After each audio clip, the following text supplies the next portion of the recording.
Mitos y arte 9. De Metis a Nike, de la sabiduría a la victoria.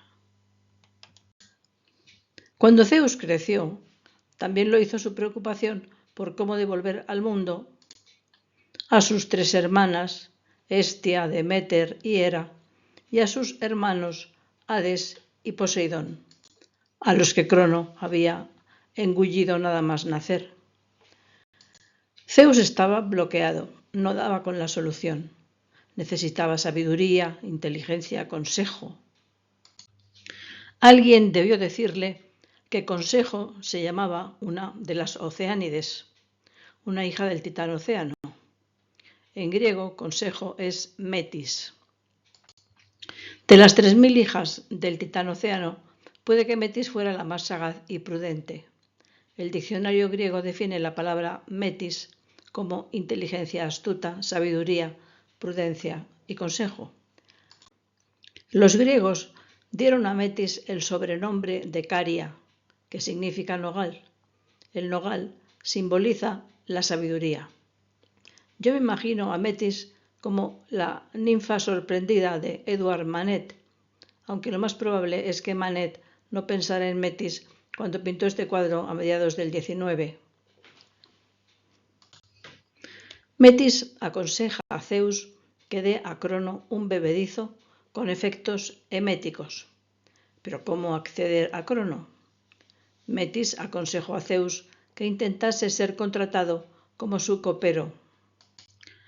Zeus tardó poco en conseguir el trabajo. En cuanto pudo, le dio a beber a Crono el brebaje preparado por Metis.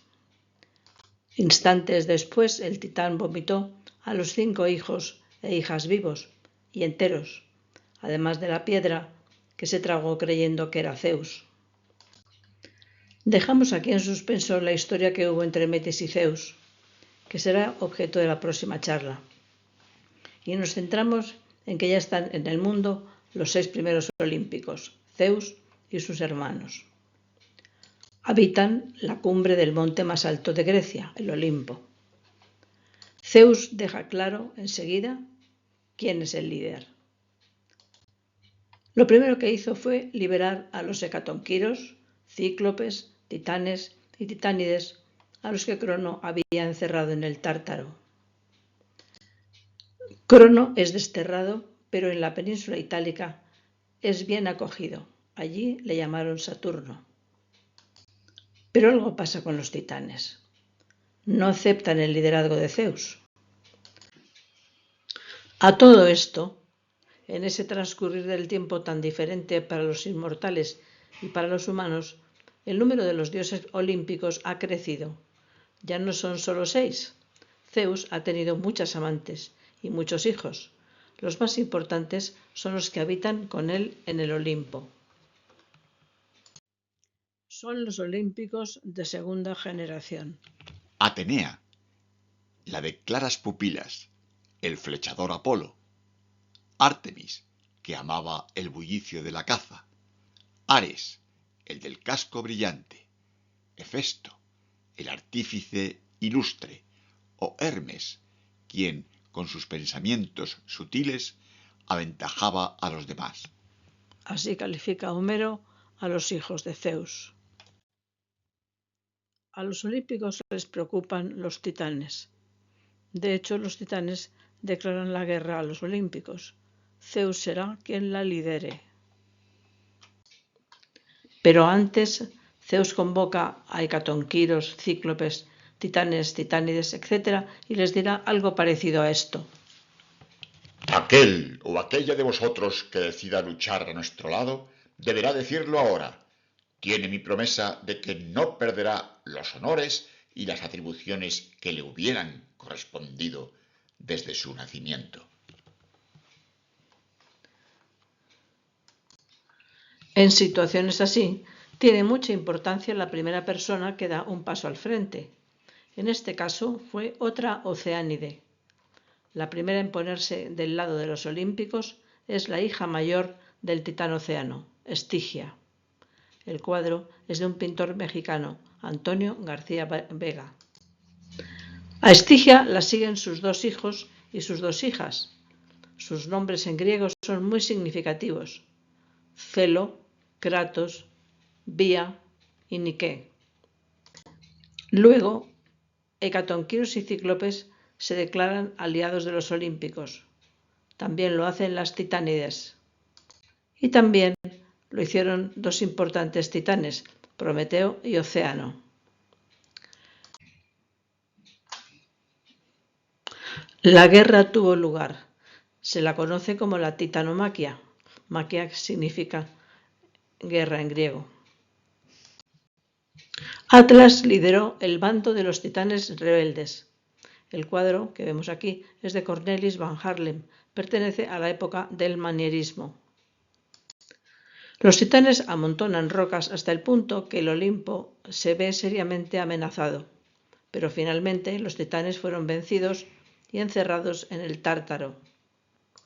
Atlas, el líder, fue condenado a sostener el globo terrestre sobre sus hombros. Pero tanto los vencedores como los vencidos recordarán que el momento de mayor solemnidad fue el que protagonizaron Estigia y sus hijos, y hablarán de él largo tiempo.